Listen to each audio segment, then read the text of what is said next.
Everyone, thanks again for being flexible with the time. We are now in crisis mode in the Hasidic movement, because the movement that began with the Baal Shem Tov, the great storyteller, inspiring people, warming up people's hearts and souls, igniting people's hearts and souls to be souls on fire, has now become set in its ways. It's become the new establishment in Poland, in Hungary, in Ukraine, and elsewhere. And what we're going to look at today is really a revolution within the revolution. What happens when the revolution becomes set in its ways, becomes the new establishment, and then a new generation arises that remembers the old days, that remembers what's possible, that remembers the fervor of the initial movement in the time of its origins, and insists that we can get back to that revolutionary fervor. That's what we're going to see today. So in order to see this, and we're going to focus in on the character of the Kotsker Rebbe, Rabbi Mendel of Kotsk, who's a fascinating, difficult character in the Hasidic world and in Jewish history.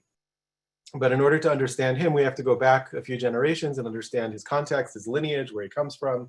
We're going to go back to the Baal Shem Tov for a moment. I'm sitting here with 5 books that relate to this topic, because it's so fascinating that Martin Buber wrote a novel about this. Elie Wiesel referred to this in 2 different books. Abraham Joshua Heschel wrote a book about the Kotzker Rebbe. And one of my other teachers, Rabbi Mickey Rosen of blessed memory, wrote a book about the Kotzker Rebbe's Rebbe. So we're going to see some of these characters. It is so fascinating to many modern people, and you'll see why. Remember the Baal Shem Tov. Remember the Baal Shem Tov's disciple, the Maggid of Mezritch. Reb Dov Ber, the Maggid of Mezritch, the great organizer who created a new center in Mezritch, attracted all the greatest students, trained them each in his own way, and then sent each disciple out to establish a Hasidic community somewhere else. So you remember that he sent the first Lubavitcher Rebbe, who was a great legalist. Where? It was a pop quiz. Where was the hardest place to go if you were trying to establish a Hasidic center? It was Lithuania, where all the opponents of the Hasidic movement were, led by the Vilna Gaon, the genius of Vilna, Rabbi Elijah, Rabbi Eliyahu, the Gaon of Vilna.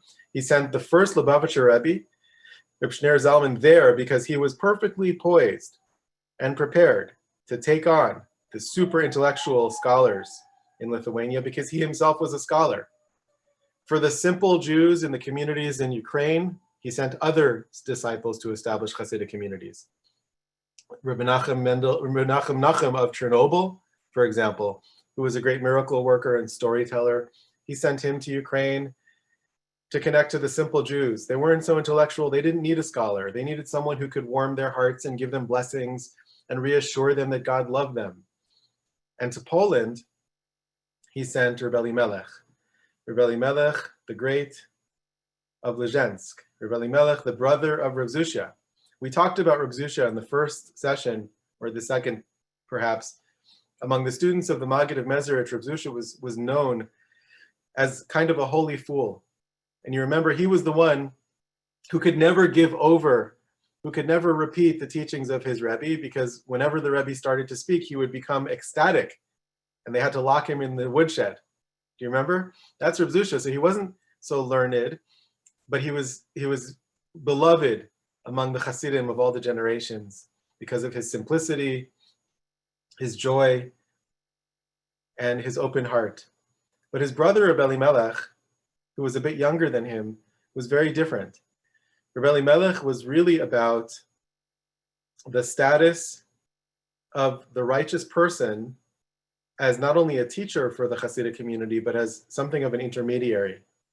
And so the dignity of the Rebbe was something that he emphasized.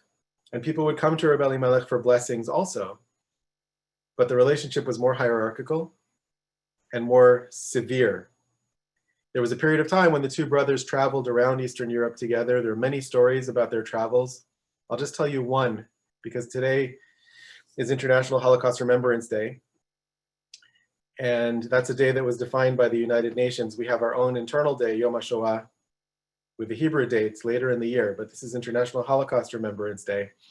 And I'll just share one brief snapshot of a moment of Rebbe Elimelech and Reb Zushia, the students of the Maggid of Mezritch, who himself is the student of the Baal Shem Tov, so third generation of Hasidism, in their travels. And their travels, they came to a town, and everywhere they went, they would travel like beggars. And the reason they did this was there was a kind of spiritual practice of experiencing homelessness so that you could participate in the homelessness of God's presence in the world. Where is God in the world? God is homeless. God doesn't have a place. We don't have a temple in Jerusalem. And God is not acknowledged and honored in people's hearts the way that God should be or deserves. And in order to experience that and to commiserate with God's experience, some great Jewish saints, tzaddikim, would travel, would give up everything, all their worldly goods, and would travel for periods of time. Some of them did this for decades. Some of them did it just for a couple of years or a couple of months. Rebbe Elimelech and Reb Zushia did this. They came to a certain town. And both of them, unlike any other place they had been, felt that this place is not a place that we want to spend the night. For the first time, they felt that there's something terrible here. We don't know what it is. And they moved on. This is recorded in Hasidic history. They moved on. The name of that place was Auschwitz. The name of that place was Auschwitz. And they felt that there's something here that makes it impossible for us to sleep. And they left. That's just a moment of their travels.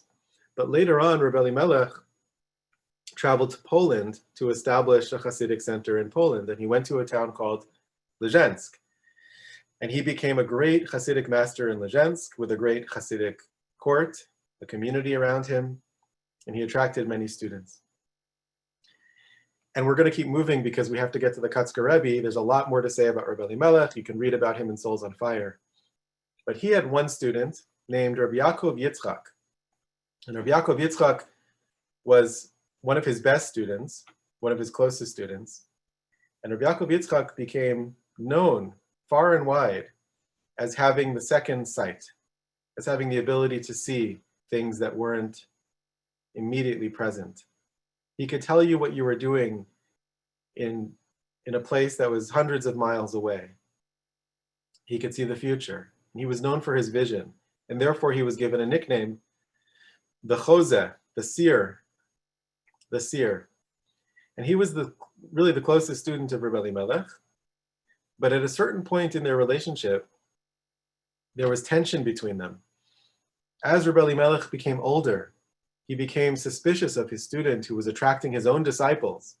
And there was tension between them. And he asked the seer to leave and not come back. And it's one of the tragic, sad stories in Hasidism. And the seer left and he established his own community in Lublin, the Lublin, a famous, important center of Jewish life, not only Hasidic life. But thus began a period of Hasidic history in which Lublin became one of the great centers of third or fourth generation Hasidism, depending on how you count. If you count by disciple, master and disciple, so we're in the fourth generation, you've got the Baal Shem Tov, the Maggid, Rebbe Elimelech, and the Seer.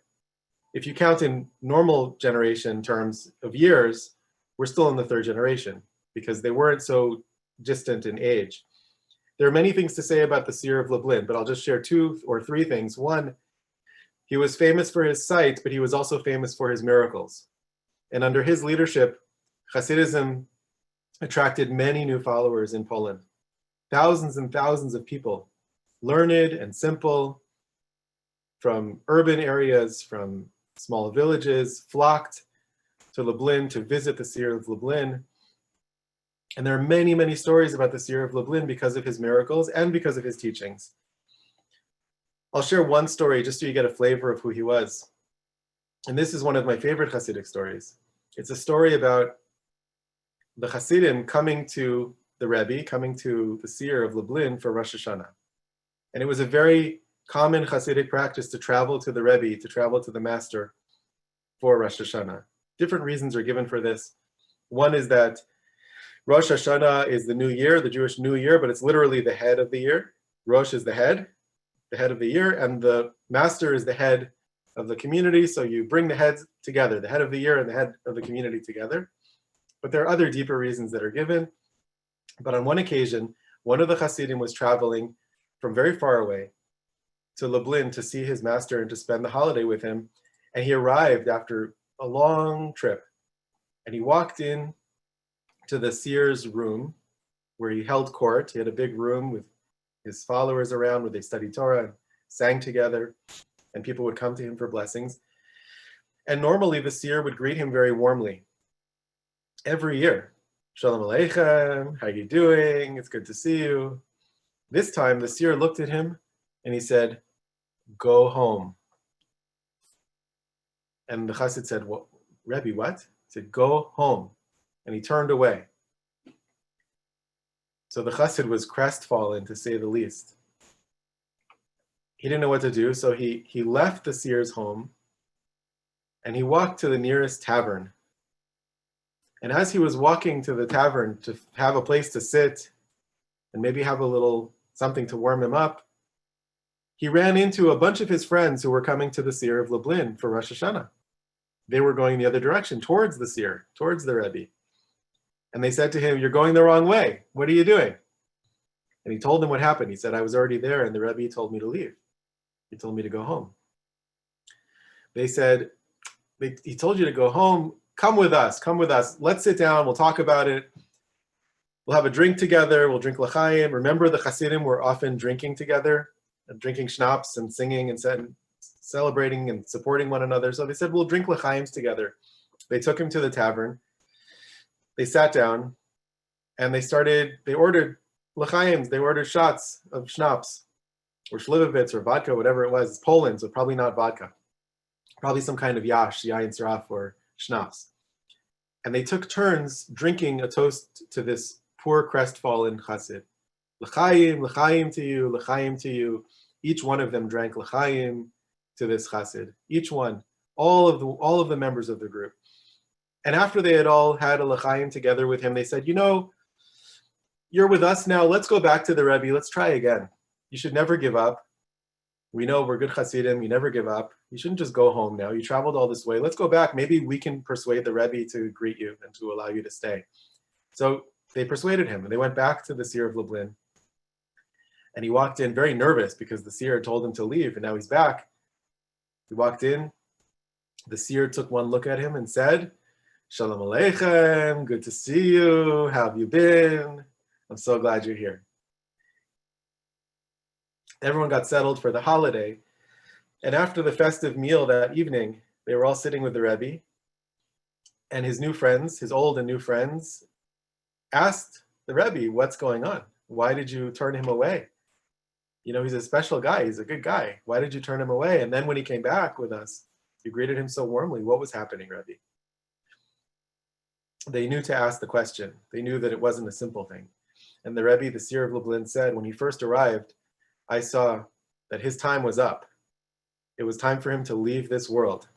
And there was no time to lose because the journey home takes time. And I told him to go home as soon as possible.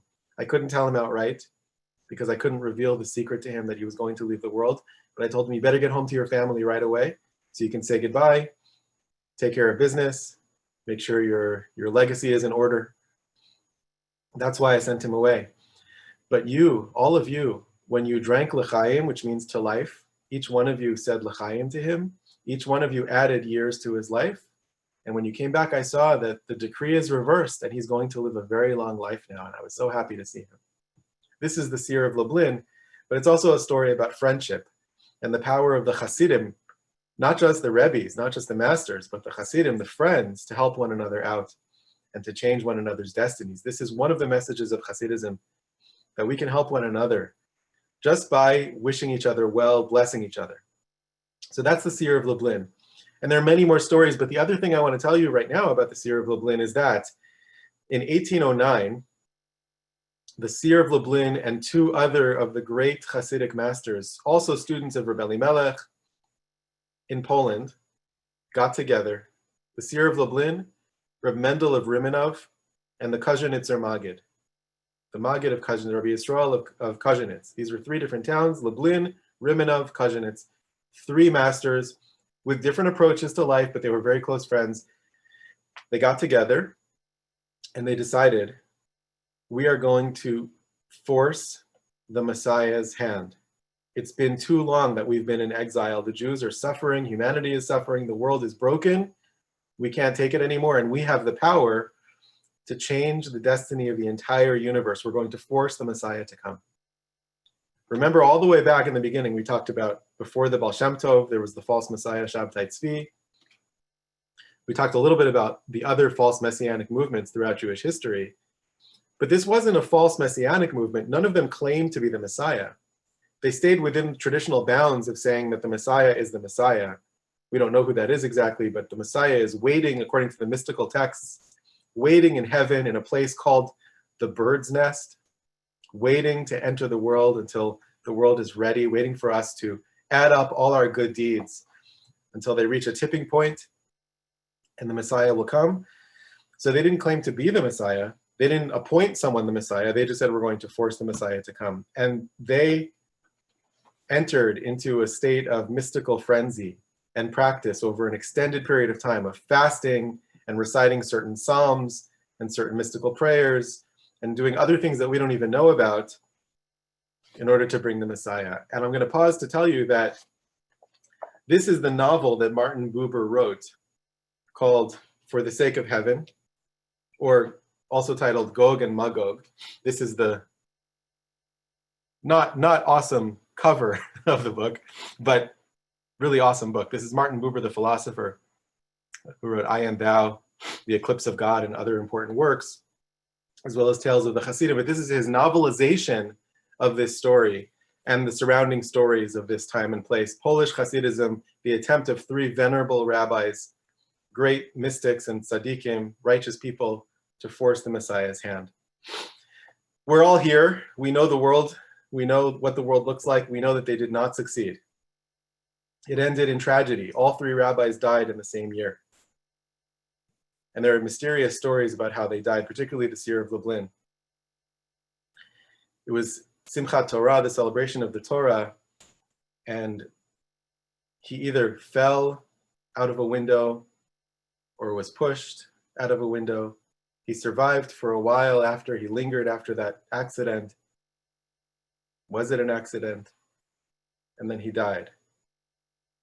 So it ended tragically, as most attempts to force the Messiah to come do. But in the meantime, he created a powerful movement of Hasidim who relied on his miracles and his hadracha, his advice, his guidance. Because who better to guide you than someone who has second sight, who has the Holy Spirit and can tell you what's really going on in heaven that's affecting your life in ways that you might have no idea, you might not be able to see. So he attracted many, many students. And among them were Rabbi David of Lelov, who was known for his sweetness and his childlike joy. Rabbi David of Lelov started a dynasty, the Lelover Hasidic dynasty, which still exists today. Many of the Lelover Rebbes look physically very similar. So if you look at images of the Rebbes from the 1950s and 60s and further back, they look like they could be brothers. And Reb David was known for his kindness to animals, his love of children. One of my favorite moments in Hasidic history is one of the simplest moments. Reb David of Lelov would come to a town and all the children would come out cheering to greet him because they knew what he was about to do. What did he do? He would allow them to jump on the wagon and he would drive them around the town square in circles as they cheered and laughed, and he would laugh like a child. That was Reb David of Lelov. It's similar to the scene with Gandalf in the beginning of the Lord of the Rings movie, when he sets off the fireworks for the children. It's just a sense of delight. It's very simple. It's not about mystical secrets. It's just about connection with children. Reb David of Lelov. He also attracted other students. Reb Naftali of Ropshitz, who was known as the clown or the fool of the Hasidic world. He was a joker, a kind of trickster. He became a Rebbe in his own right, but he also played the role of challenger, using humor to challenge people's assumptions. And his famous quote is, simplicity is a great religious or spiritual ideal. Simplicity is a great religious or spiritual ideal. But you have to be very, very smart to be simple. You have to have chachma to have tmimus. That's what he's famous for saying. The Seer of Leblind attracted other disciples, but we're going to talk about just one. And this disciple is someone who's known simply as the Jew, the Holy Jew, the Yid HaKodesh, or the Yehudi HaKadosh in Hebrew, the Holy Jew. And he was really the Seer of Leblind's closest disciple. But as we're going to see, he created the real revolution in Hasidism, a new school of thought, a new approach that rejected a lot of what came before, including the path of his own master, the Seer of Leblind. So here we have a pattern. The Seer broke from his teacher, Rebbe Elimelech. His student is going to break from him as well. Why was he called the Jew? Why was the student of the Seer of Leblind called the Jew? Well, there are many reasons given. The simplest is that he had the same name as his master.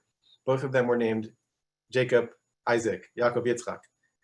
So Rabbi Yaakov Yitzchak, the Seer of Leblind, had a student named Rabbi Yaakov Yitzchak. It was confusing, so they called him something else.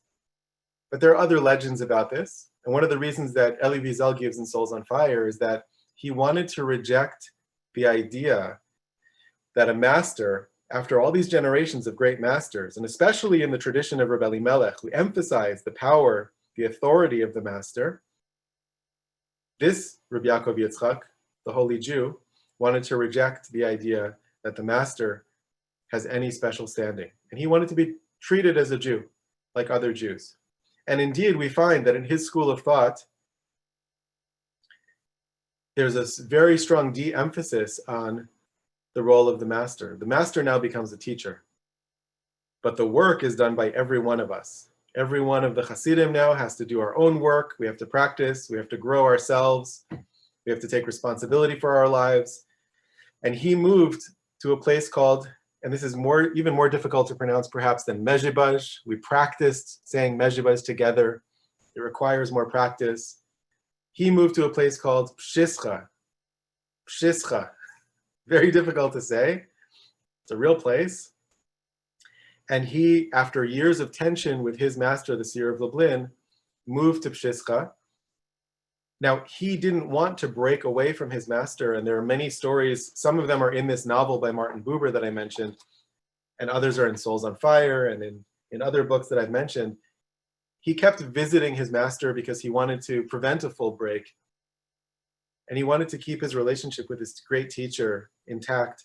But the truth is, his approach was so diametrically opposed to the approach of his teacher. And here's how it developed.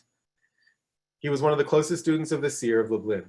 When students would come, new students would come to the Seer of Leblind, and the Seer of Leblind was busy, he would send them to his top student, the Yehudi HaKodesh, the Holy Jew. So the Holy Jew was kind of like a teaching assistant for the Seer of Leblind. The only problem was he was too popular, and students would attach themselves to the teaching assistant instead of to the teacher. They would connect to the Holy Jew, and they would consider him their Rebbe, and they would no longer go to the Seer. And the Seer eventually, for that reason and for one other reason, suggested that the Holy Jew leave and set up his shop somewhere else, and that's what he did. But the other reason is more important for us, because this is the revolution in Hasidic history. We're living in a time when all the Rebbes of Poland, and also all the Rebbes of Ukraine and later Hungary and elsewhere, really emphasize giving blessings to people and performing miracles for people. Why do people go to Rebbes? Why do people go to Hasidic masters? For the most part, it's because they're looking for three things. They're looking for help with parnasa, which means financial help, a blessing to make a living. A lot of Jews were dealing with poverty, so they went for a blessing to make a good living. They were having issues with their children. Either they couldn't have children, or their children were giving them trouble, or they couldn't marry off their children, or someone needed healing. So they would go to Rebbes and they would ask for a blessing. And they would participate in the Rebbe's holidays or Shabbat table, and they would hear great lessons. They would get inspiration, no doubt. They would get inspiration, they would get teaching. But the emphasis was really on a kind of folk healing shamanic figure that if you had a problem, you could go to and get a blessing. And there was tremendous reliance on these characters of the Rebbes.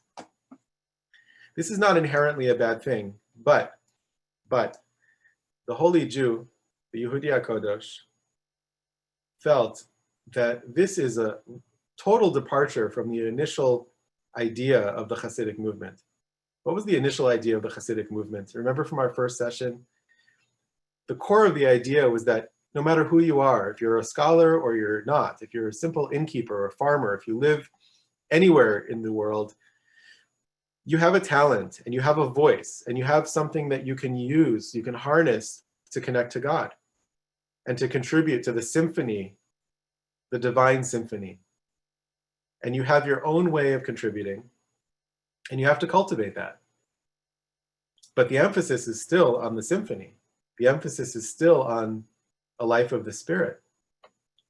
So if you're a simple shepherd boy and you walk into the synagogue on Yom Kippur and you play your flute and the Baal Shem Tov says, this flute playing is the thing that allows all the prayers to enter the vaults of heaven. This is the thing that opens up heaven for us. It's still about heaven. It's still about prayer. It's still about connection to the divine. The holy Jew felt that now everyone's really in it for themselves. Everyone's thinking about, what can I get?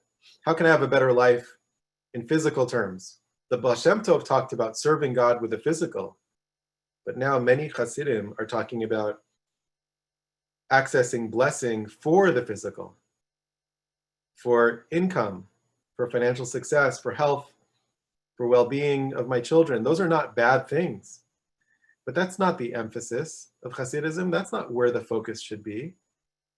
And so the Yid HaKodosh set up shop in Pshiska and created a completely different model of Hasidic life.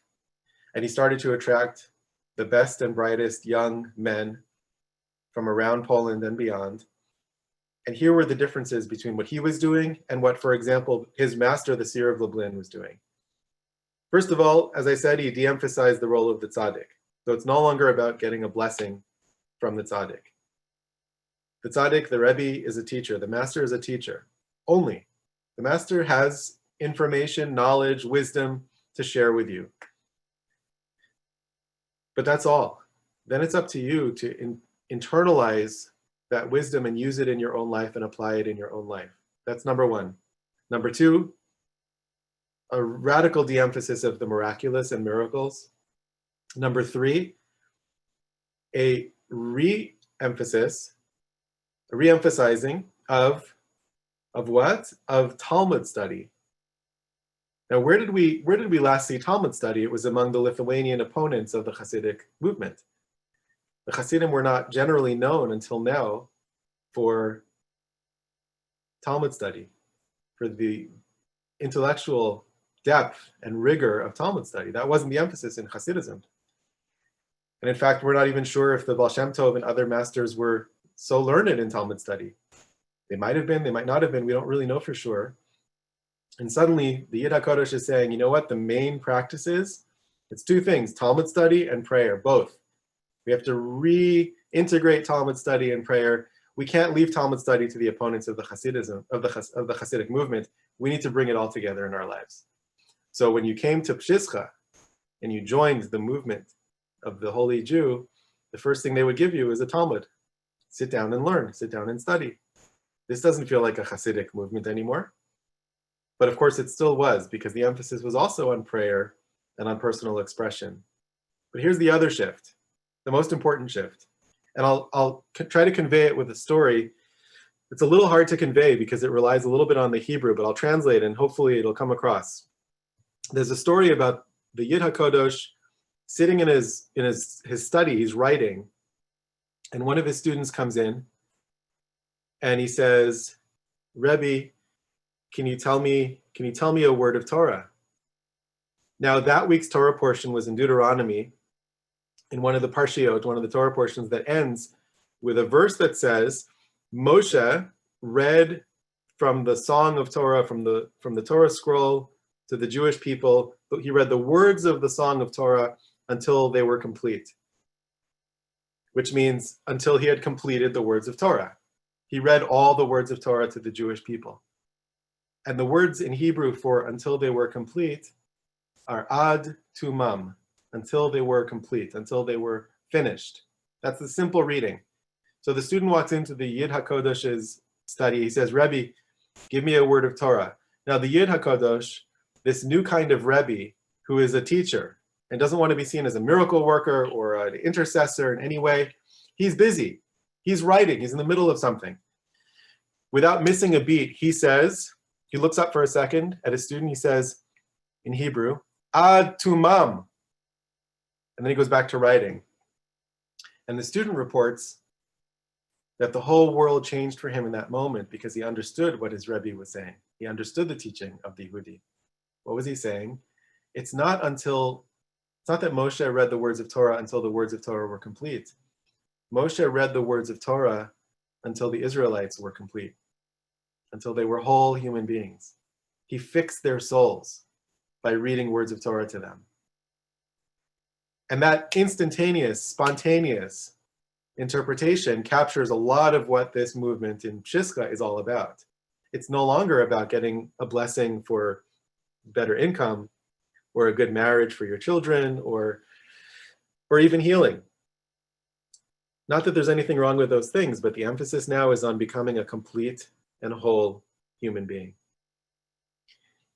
The Yehudi, the Yid HaKodesh, the Holy Jew, attracted people who were interested in that kind of personal growth.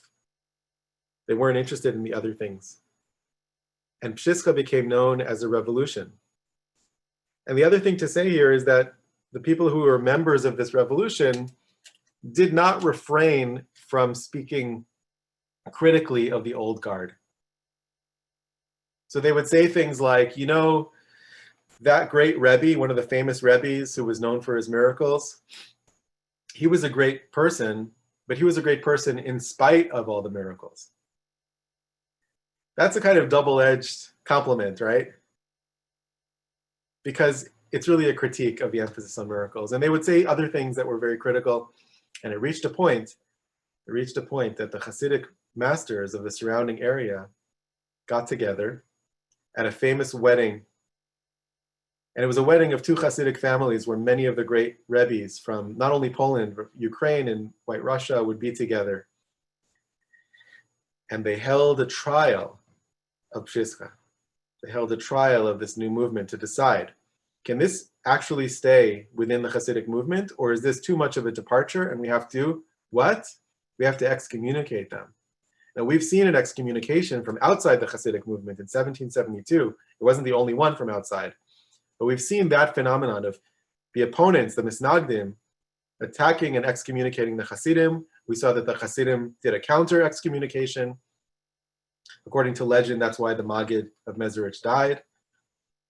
He said, you lost your head. You remember that story? So we've seen that from the outside, but we hadn't seen excommunications within the Hasidic movement. Such an intense, dramatic potential for splintering the movement. But they held a trial at this wedding, the famous wedding of Ostila. And it's legendary in Hasidic history, the legend of the wedding of Ostila. And it's a historical fact that there was a trial, and when you have a trial, you have to have a judge. So they appointed one of the elder Hasidic Rebbes, who was, in fact, the ancestor of Abraham Joshua Heschel, the famous Abraham Joshua Heschel, who marched with Dr. Martin Luther King, theologian, author, teacher, social justice, inspirational warrior and speaker. His great-great-great-grand, whatever it was, grandfather was also named Avraham Yeshua Heschel. He was the Reb Avraham Yeshua Heschel of Apt. He was the Apter Rebbe, and he was known for his wisdom and his judgment. So he was asked to play the role of judge at the wedding, to judge the movement of Pshischa and to decide its fate. Will it remain within the Hasidic world or not? There were witnesses for the prosecution arguing that this is unrecognizable as a Hasidic movement because it looks really like a Lithuanian thing. They're studying Talmud. There's no Rebbes. The Rebbes are just teachers. It's so different. They're focusing on personal, psychological, and existential growth instead of miracles and friendship and drinking l'chaim together. It's just not Hasidism. And there were witnesses for the defense.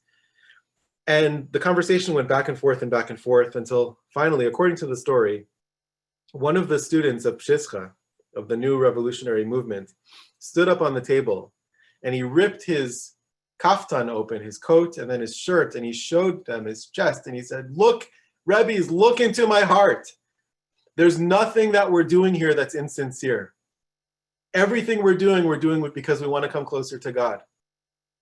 And he spoke with such passion that the Rebbes present and at least the Apter Rav, who was the presiding judge, was convinced, and they allowed this revolutionary movement to stay within the Hasidic movement. So that's Pshischa. And the Yehudi HaKadosh had several students, but the most important of his students was Reb Simcha Bunim of Pshischa. So we have the Baal Shem Tov, we have the Maggid of Mezritch, we have Reb Elie who founds Hasidism in Poland. His student, the Seer of Leblind, there's a break between them. The Seer of Leblind has a student, the Yehudi HaKadosh, and the Yehudi has a student, Reb Simcha Bunim of Pshischa. Reb Simcha Bunim, unlike all the other Hasidim around, dresses with a short jacket like a Deutscher, like a German, like a Western Jew, like a modern Jew. He has a job. Can you believe it? He's a Hasidic master who has a job, actually several jobs. First, he works as a lumberjack. He works shipping lumber down the river, working for a rich family. Then he gets another job later on as a pharmacist. And forever after, he's known as the pharmacist of Pshischa. And according to Hasidic legend, he's giving prescriptions for the soul, as well as prescriptions for antibiotics or whatever in that pre-modern world, whatever you would get at a pharmacy. And he was known for other things as well. He was known for traveling to major cities and trying to identify people who had lost their way, who had become estranged from Judaism, and he would try to bring them back. This is the first kind of Jewish outreach movement. But the way he would do it was he would sit with them in cafes and play chess or checkers. Who ever heard of such a thing? Who ever heard of a Hasidic master playing chess and checkers with other people? And there's a wonderful book about Reb Simcha Bunim. It's a little hard to get, and I've lost the paper cover, but it's called The Quest for Authenticity by Rabbi Michael Rosen. Mickey Rosen, we called him, a blessed memory, one of my teachers. I got to study with him years ago. And the whole book is about Reb Simcha Bunim and his approach to not only Hasidic life, but life in general, because his emphasis was indeed on authenticity. So for example, just to give you a taste of his approach, he said, I was traveling on the wagon with some people and I had a desire to tell a story, but I thought if I tell the story, they're going to think I'm a holy person because the story is very deep. So I told the story. This is very, very different than a miracle story about a Rebbe. There's no miracle here. There's just a certain kind of introspection. There's another story about him that he was sitting at the table and he said, authenticity is when you're sitting at the table and you've already eaten, but you really want another piece of, brisket. And you think, if I take another piece of brisket, people are going to think I'm a pig. But you take another piece of brisket anyway. That's good. That's a good way to live, right? Not to care about what other people think, but to do what you really want to do. This is not the normal language of Hasidism. Of course, beyond that, he was known as a great scholar, and he was indeed a great scholar. And now we find for the first time that you have Hasidic masters who also have Talmudic commentaries that are printed not only in Hasidic books, but sometimes printed in collections of Talmud commentaries. I discovered this by accident when I was studying in yeshiva. There are collections of commentaries on the Talmud. One of them is the Kovetz Mefarshim. It's a collection of later commentaries. And I saw that several of the commentators had the same titles as works of Hasidic interpretation on Chumash, on the Torah portion. And I thought, could it be the same person? And in fact, it was the same person. So that you find the real reintegration of learning and intellectual pursuits, Talmud study in particular, with the world of the Hasidim. So the revolution of Pshischa, though it stayed within the Hasidic movement, it led to dramatic differences and the rising of a generation, the next generation of students who have become legendary and are often put in the same category as people like Albert Camus or Kierkegaard, because of their emphasis on existential issues and questions. Just to give you a hint of what this means. There was once a man who was so forgetful that he would wake up in the morning and he couldn't get dressed because he didn't know what anything in his house was or what it was for. He couldn't brush his teeth because he couldn't remember what a toothbrush was or what it was for. He couldn't make breakfast. He couldn't function. And finally he went to his Rebbe. He said, Rebbe, I can't remember what things are for. I don't know what to do. It takes me forever to start my day. By the time I'm ready to leave the house, the sun has set. It's time to go back to bed. So the Rebbe said to him, it's very simple. Go to your local Staples, and whatever the equivalent was, and get Post-it notes and label everything in your house. Just label everything. Label the toothbrush and the frying pan and the oil and the shoes and the clothing. So he went home and he did. He got labels and he labeled everything in his house. And the next morning he woke up, and for the first time in months, he was able to get dressed. He was able to make breakfast. He was able to brush his teeth. Everything was looking great. And he was about to leave the house fully dressed, feeling really good about himself, ready to greet the day, when he caught a glimpse of his face in the mirror by the door, and he froze and he said, but who am I? But who am I? There's another version of the story in which he labeled everything, including himself lying in bed the night before. And when he's about to leave, he looks back at the bed and he sees that he's not there, but the note says he's supposed to be there. And that's what freezes him in his tracks. But either way, the shift from labeling other things, the shift from technical knowledge to asking questions like, who am I? What is my life for? That is a question that characterizes this movement. And in that sense, it's a very modern movement, because these masters and their disciples are asking questions of existential import. We do find this earlier in Hasidism, but never such an emphasis on these questions and a rejection of everything else. Rav Simcha Bunim had two primary students. We're going to talk about one of them for the rest of the time we have together, Kotsker Rebbe, Rav Mendel of Kotsk. And Rav Mendel, from his early days, was a truth seeker. He was an uncompromising seeker of truth. And as a child, he was very studious, very learned, but he felt something was missing. And when he discovered Hasidism, and specifically the Hasidism of Pshischa, he ran away from home. He ran away from home to the Rebbe's court to learn with the Rebbe. And his father came after him. And his father came after him and said, what are you doing? You know that I'm an opponent of the Hasidim. His father was a fierce opponent of the Hasidim.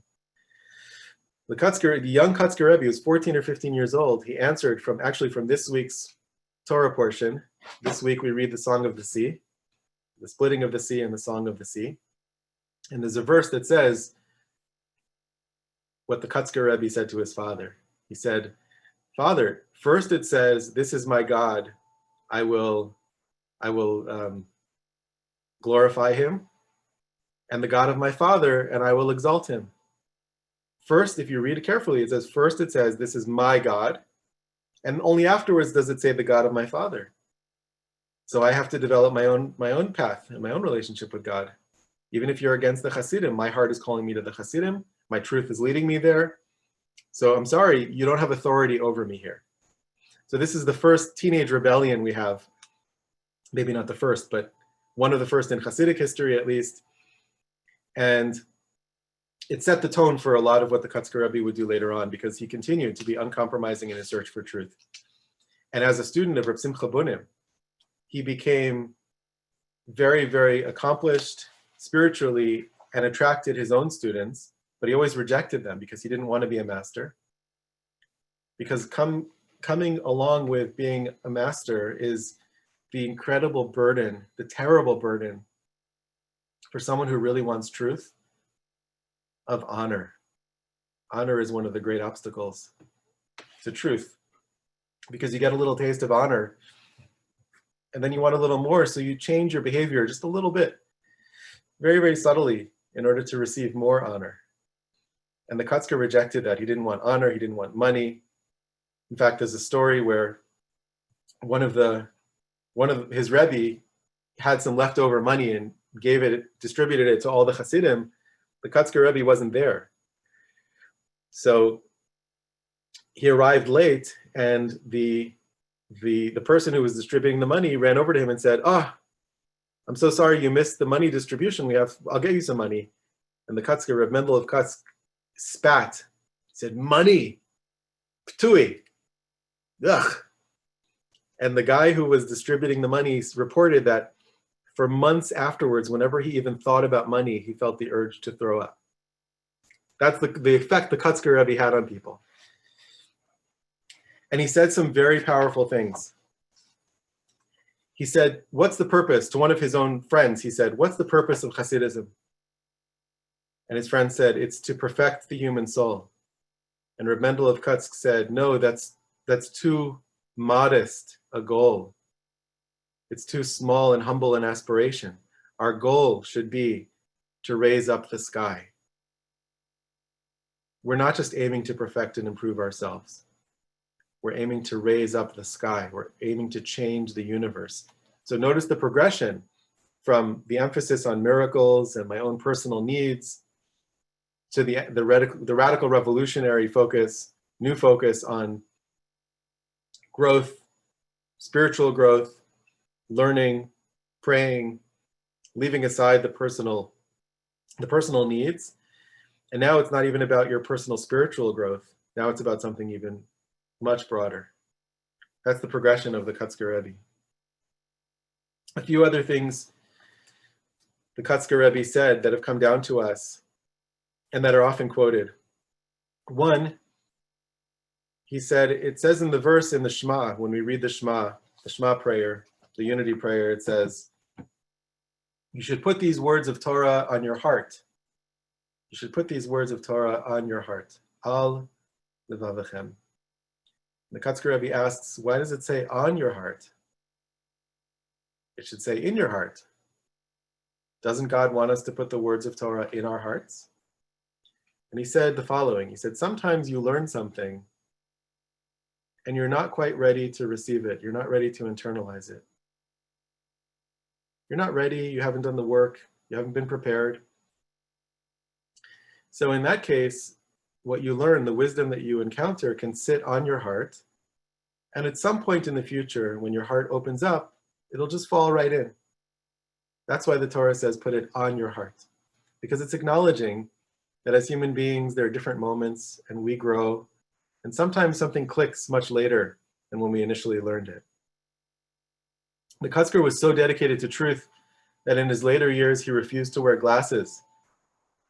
Because he said, there are two versions. One is, I don't want anything to interfere between my eyes and the text of Torah. And the other version is, God wanted me to see the world the way I see the world. And glasses would be a distortion from the truth of the way that God wants me to see the world. This is radical. This is extreme. And it became more extreme. Because at the end, the Kotzker he did become the Rebbe, because he couldn't turn away the followers anymore. But he told a story that conveys his difficulty with being a Rebbe. One of his students, who was also his friend, came to him, and the Kotzker Rebbe said, who do you think I am? He said, you're a Rebbe, you're a master. He said, no, I'm a goat. I'm the goat. He said, what do you mean? He said, well, I'll tell you a story. There was a man who was walking along in the forest. He became lost, and along the way, he dropped his snuff box. a lot of Hasidim in Poland would use snuff boxes, which is, you kind of snort this thing and it makes you sneeze, I guess. But they used to have really nice snuff boxes where it clears your sinuses, maybe. Maybe you can tell me what snuff is really for. But this chassid, this man walking in the forest, he lost his snuff box and he was very sad about it. And suddenly he realizes he's lost in the forest, and he comes to a clearing, and in the clearing there's a goat.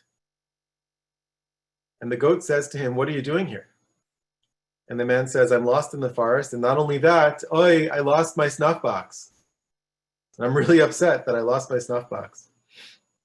Now this goat had horns that extended all the way to the sky, and every evening the goat would awaken the stars in the sky with his horns and remind them to sing. And that's why the stars would sing at night. But when the man told him he had lost his snuff box, the goat said, "That's not a problem. Just take a little bit of my horn and you can carve another snuff box." And he bent down, he lowered his horns, and the man cut a little bit of the horn and he made a snuff box out of it. And he went back home. He found his way back home. And for the next few weeks, everyone noticed that his snuff from his snuff box was the best snuff that anyone had ever had anywhere. And they asked him about it, and they pestered him until finally he said, "It's not the snuff, it's the snuff box." He told them about the goat. He told them where he had gotten the material for his snuff box that smelled like the Garden of Eden. And the next day, all of the people in the town who wanted a snuff box came to the same spot in the forest. And they asked the goat for a little piece of horn so they could make a snuff box that smells like the Garden of Eden. And the goat agreed and obliged, lowered his head, and all of them cut and cut and cut from the horns until there was almost nothing left. And the Kotzker Rebbe finished his very sad story. This is not a children's story, by saying, "Who now is going to awaken the stars to sing? The goat can't do it, and I'm the goat." And the implication is everyone's coming to me asking for a little bit of me, but the real work that I have to do, which is cosmic work, is undone. And the Kotzker Rebbe expressed his frustration as well by saying, if only I had 10 true Hasidim, we could bring the Messiah. But in the end, he became more and more extreme, and he decided, I cannot function anymore as a Rebbe. And here we enter Hasidic legend, because it's not clear exactly what happened, but we know that something happened on a Shabbos night, something extremely devastating to the Hasidim, but no one knows what it is. If you read Souls on Fire, in the chapter on the Kotzker Rebbe, Professor Wiesel shares different theories. But after that night, the Kotzker Rebbe entered seclusion for the last years of his life and wouldn't see anyone. And that's how he ended his life. And around the same time, before his seclusion, his best friend, Rav Mordechai Yosef, Leiner of Ishbitz, left the Kotzker Rebbe and said, we don't need an angel, we need a human Rebbe. We need a human Rebbe. And he left, and he started his own group, a counterpoint to the Kotzker. And this is explored in Professor Wiesel's book, Sages and Dreamers. Sages and Dreamers has a chapter on Kotzk and Ishbitz. It's different than the chapter in Souls on Fire because he's exploring not just the Kotzker Rebbe, but the split, the division between Kotzk and Ishbitz. And forever after in Hasidic history, we have a question. People ask each other this question sometimes. If you were there when the Ishbitzer left the Kotzker, would you have stayed with the Kotzker, as some of the senior disciples did, and some of the great Hasidic masters of the next generation, including the future Rebbe of Ger, or Gur? Would you have stayed with the Kotzker, or would you have left with Ishbitzer? Would you have chosen the uncompromising quest for truth and authenticity, even if it means that you're alone, but you're uncompromised and you're uncompromising? Or would you have left for a more human kind of role model and community with the Ishbitzer? And this is where many of the chroniclers of Hasidic history end. They end with the story of the Kotzker, and they end with the seclusion of the Kotzker. They begin with the Baal Shem Tov, and they end with the Kotzker. This is what Heschel does in his book, A Passion for Truth, that I showed you before. He compares the Baal Shem Tov and the Kotzker. He brings Kierkegaard into it. It's a fascinating, wonderful book. Souls on Fire ends with the Kotzker and the Kotzker's circle. Martin Buber's Tales of the Hasidim ends with the Kotzker and the Kotzker's disciples. And many people have argued since that, of course, there were later Hasidic masters who were also powerful personalities worthy of their own study. But there's a reason that the bookends of the early Hasidic movement are the Baal Shem Tov and the Kotzker. One began with warmth, friendship, fervor, storytelling, and the other ended with the uncompromising quest for truth, but also with storytelling. And this is why Khasirism from its inception to today is really built on the power of stories. And according to the Hasidic imagination, and specifically according to Rabbi Nachman, who we saw last time, when Mashiach comes, he will tell all of us our own stories. And then we will understand. So I'm going to stop here for your questions. Thank you. You have taken us on a journey, as you mentioned, from the Besht all the way to the Kotzker Rebbe. For some of us, this is all new. For some of us, you've added a lot of layers to it. So thank you. Okay, so we'll try to do as much as we can because I have to head down to a Tu B'Shvat Seder downstairs with my little boys, and they're getting very excited. I can hear them through my my microphone, my headpiece here. So number one, isn't there a story about the Kotsker Rebbe who would tell brides if they were ugly that they were very ugly because he couldn't hold back the truth?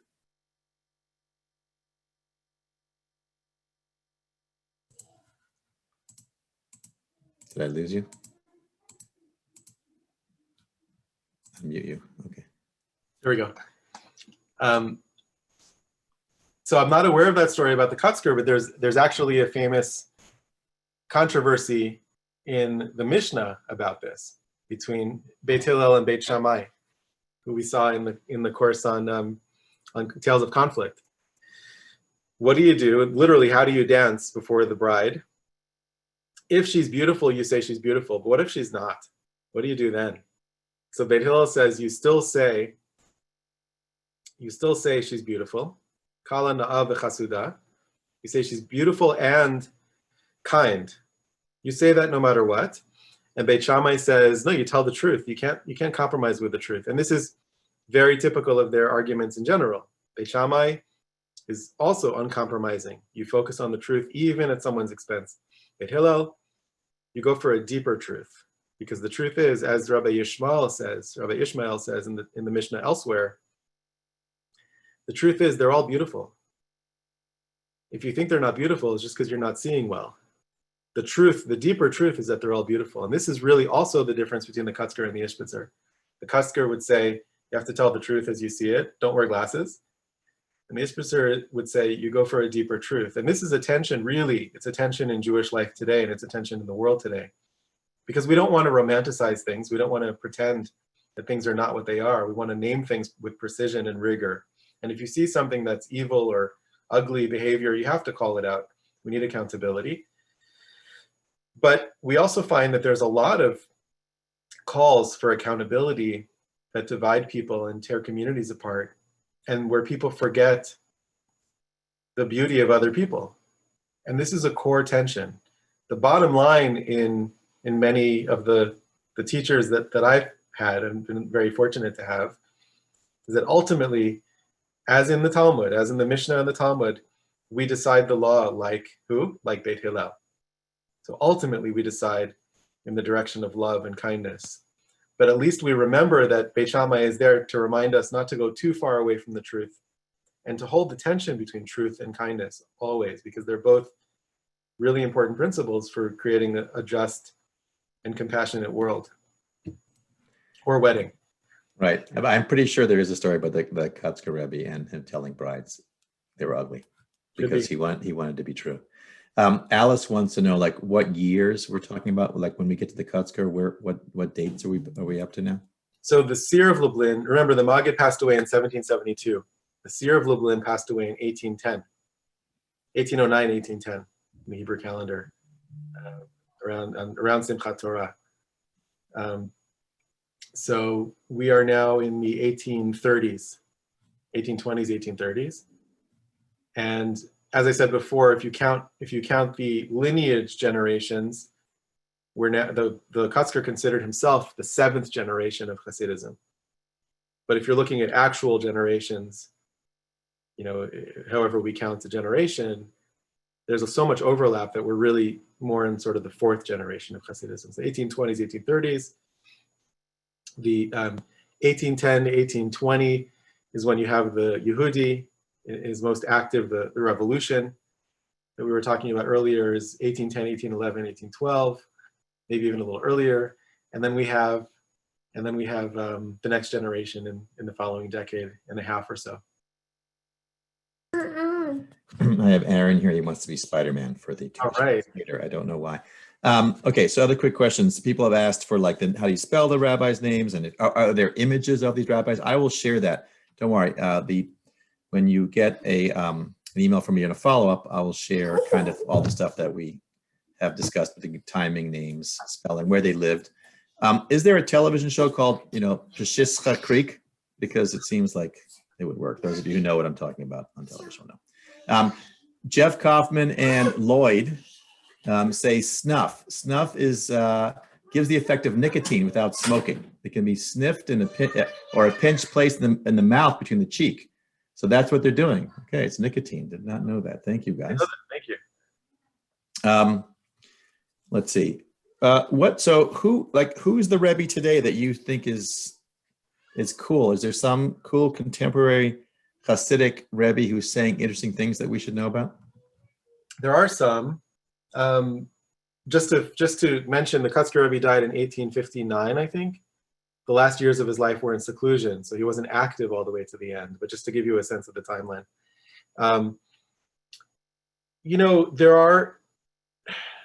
I'm personally drawn much more to Hasidim than to Rebbes, partly because I feel very close to Rabbi Nachman, as I've shared with you all, and also because it's hard to find Rebbes who are not deeply inside their Hasidic communities and not looking outward. So I've had encounters with Rebbes. I've met probably 4 or 5 Hasidic Rebbes. I'll just mention one whom I liked very much and I was very impressed with, who's actually he's the Ungvar Rebbe. He's a Hungarian Hasidic Rebbe. And he is the son of,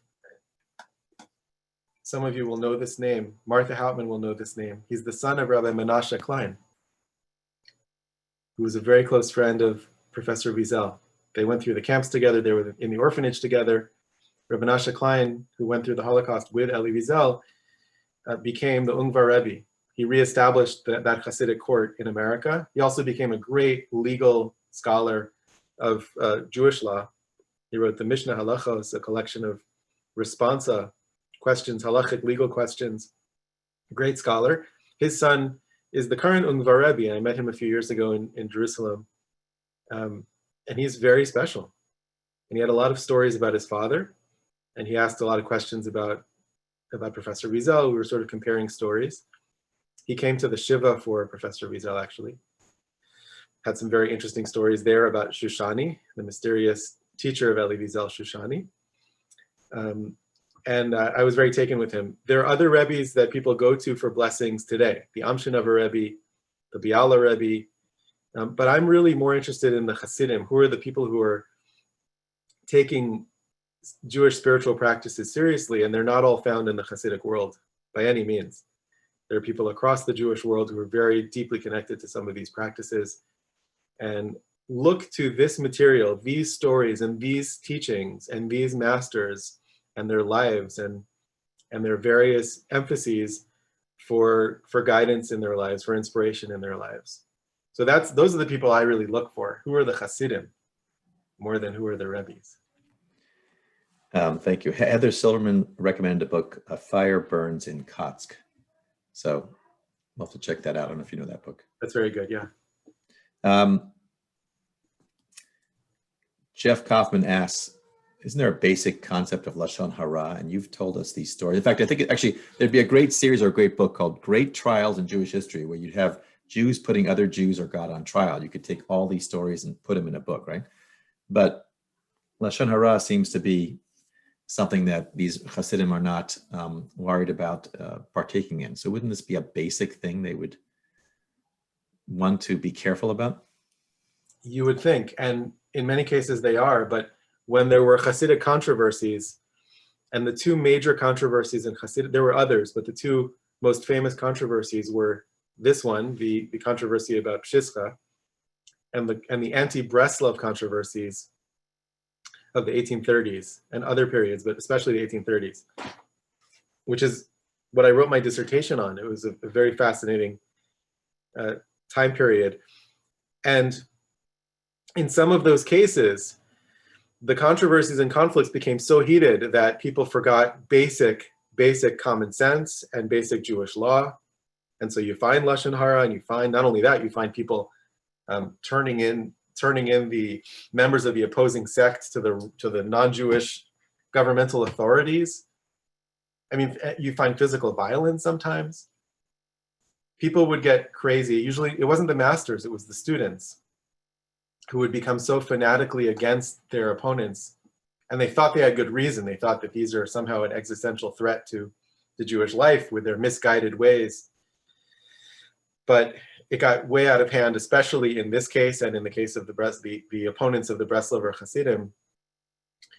It's not our finest hour as Jews, but remember, it goes back way before Hasidism. Remember that rabbis burned copies of Maimonides' Mishnah Torah, Maimonides' work of legal decisions. Rabbis burnt books in the medieval period. It's hard to imagine. And of course, it didn't have the echoes that book burnings took on later, but still, how could you burn books? So don't buy the books, so don't bring them into your community, but burning books is not a Jewish thing, right? But Jews have a capacity for, I mean, this is why we chose to talk about tales of conflict in another series, because conflict has accompanied us throughout our history. And it makes us really think, how do we manage conflict, especially when it hits us in the places where we are most passionate? How can we stay committed to doing conflict well and to disagreeing with dignity and respect? It's one of the things that we, as a people, often get wrong.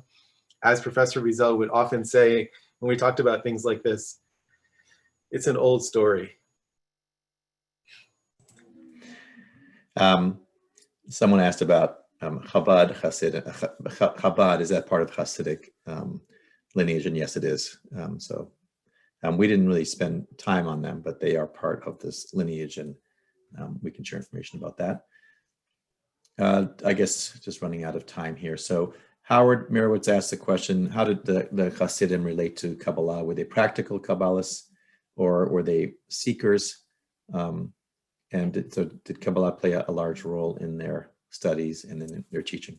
So that's a great question, and it really does vary from group to group. And in fact, one aspect I didn't talk about of the Pshischa revolution was the move away from Kabbalah, because together with the emphasis on miracles was an emphasis on mysticism.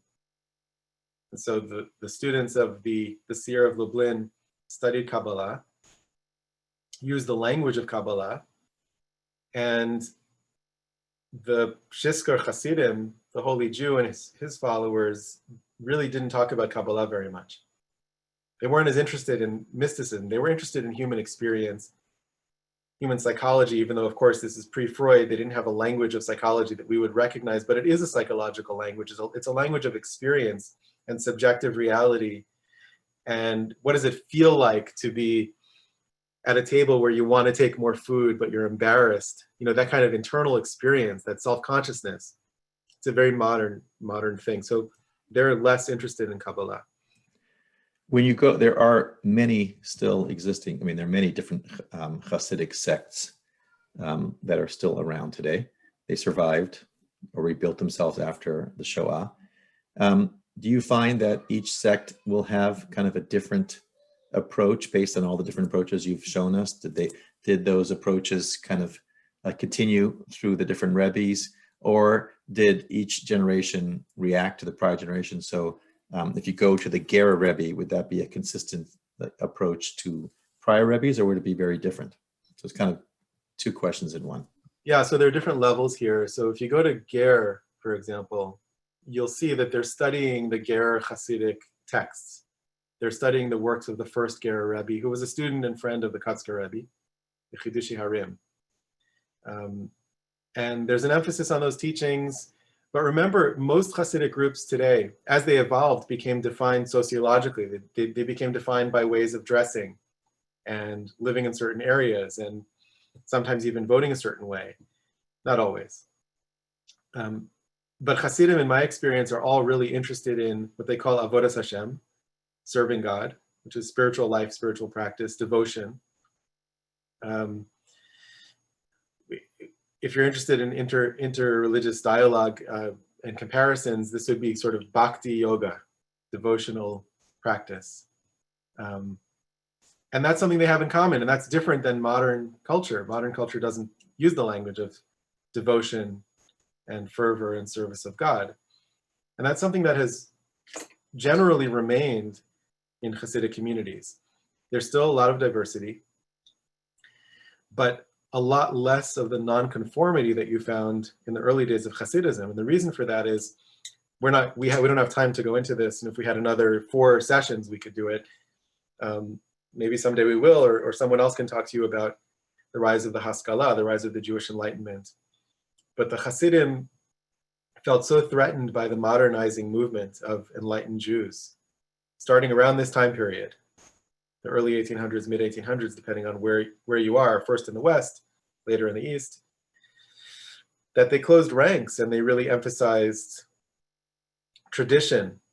And that's why when you see portrayals of Hasidism or Hasidim, you get sort of the fiddler on the roof version of tradition.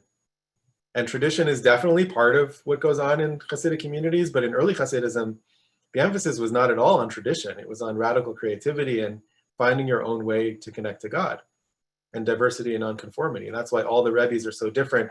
And that's why when you read Souls on Fire, as I did, I read Souls on Fire and Martin Buber's Tales of the Hasidim when I was 17, 18 years old. It changed my life primarily because I saw that it's possible to be Jewish in a way that no one else is Jewish and still be part of the community.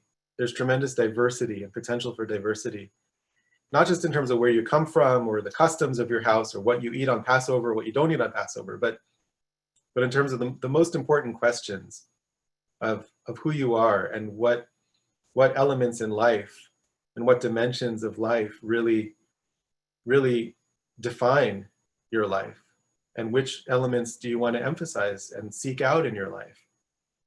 And that invitation, I first felt it really with these Rebbes we were talking about this evening, or Simcha Bunim in particular, who wore a short jacket and played chess and was a pharmacist. And also, I didn't mention, played guitar, as I do. I thought, wow, this is a different image of a rabbi or a Jewish, teacher or leader or master. What would it be like if the Jewish world embraced that kind of diversity? That's something that has really not maintained its level of diversity and openness because of the encounter with the Enlightenment, and then even more after the Holocaust, when the Hasidic communities were devastated, especially in Poland. And the survivors really just wanted to maintain some connection to the past. And when they created or recreated their communities in Brooklyn or in parts of Israel, they really focused on recreating the forms that were there before the war. So that's very typical across the Hasidic movement. There are some exceptions. Lubavitch is very different in that regard, and Breslov is very different in that regard. Both of those movements grew and attracted new followers and emphasized different things, a lot more current creativity and openness. And that's really unique. So if you visit Hasidic communities, you'll find a lot of beautiful things, but you'll also find very traditional communities, and that's where Hasidism and ultra-Orthodoxy became merged in many ways, in many places. I just want to share one quick thing. I had an amazing experience this week. where I, after many years, was finally able to track down my first grade teacher, my first grade Rebbe, my Melamed. And he was a very special, I remembered him as a very special person, very warm. He introduced me to study of Torah with great warmth and love. And I always remembered him, but I never had contact with him after first grade. And through a strange series of events, I reconnected to an old classmate who connected me to the current principal of the school where I went, who tracked down the phone number. And I finally called, and he called me back, and I had a very long conversation. I left him a message thanking him for being my teacher, for opening me to study of Torah in such a beautiful way. We had a long, beautiful conversation. He's a principal of a school in the Hasidic community. He teaches Hasidic children. He played my voice message for his students. And he said to them, look, this is a student of mine from 40 years ago. You have to appreciate your teachers. They make a big impact on you. Don't take your teachers for granted. So I was presented to a group of Hasidic kids this week without knowing it. But more important, I always had one question I wanted to ask my Melamed, my Rebbe from first grade. I wanted to ask him, which Hasidic community are you a part of? Because I knew he was a Hasid because of the way he dressed, but I didn't know which Hasidic group he was a part of. I asked him. You know what he said? Vishnitz. He's a Vishnitzer Hasid. Vishnitz is the Hasidic group that Professor Elie Wiesel was a part of and grew up in. And Vishnitz emphasizes, more than anything else, love of every Jew. And this explained a lot of my experience of him as a teacher, who was very accepting and very loving and made sure that no one would ever be embarrassed in his class. That's what I remembered about him. And this is a Vishnitz characteristic. And I was moved that he was a Vishnitzer like Elie Wiesel. He sings the same melodies on Shabbat. And I've waited 40 years to ask him, and it was almost 40 years to the day or to the month when I really got to know him as a first grader. And this is all to say that Khasirism is still alive and well, and there are still Hasidim who are very, very beautiful. And more than anything else right now, we need connection and unity across all of the Jewish differences in our communities. And all the projections that we have about each other, we need to let go of them. We need to really meet one another, connect to one another, sing with one another. And you never know who you've already met who's secretly a Vishnitzer Chassid. Thank you. That's a great way to end. The boys are calling me. Happy Tu B'Shvat. Chag Sameach, everybody. Enjoy tonight and tomorrow. Ariel, you'll be back tomorrow for your second to last class, and we'll see you on Sunday at the closing. Everyone, please join the closing. Thank you, everybody. Thanks, and everyone. Have a good evening. Thank you for giving us the extra hour tonight. Very much appreciated. Yeah. Take care. Bye-bye. I gotta run. Spider-Man is waiting for me downstairs. Bye.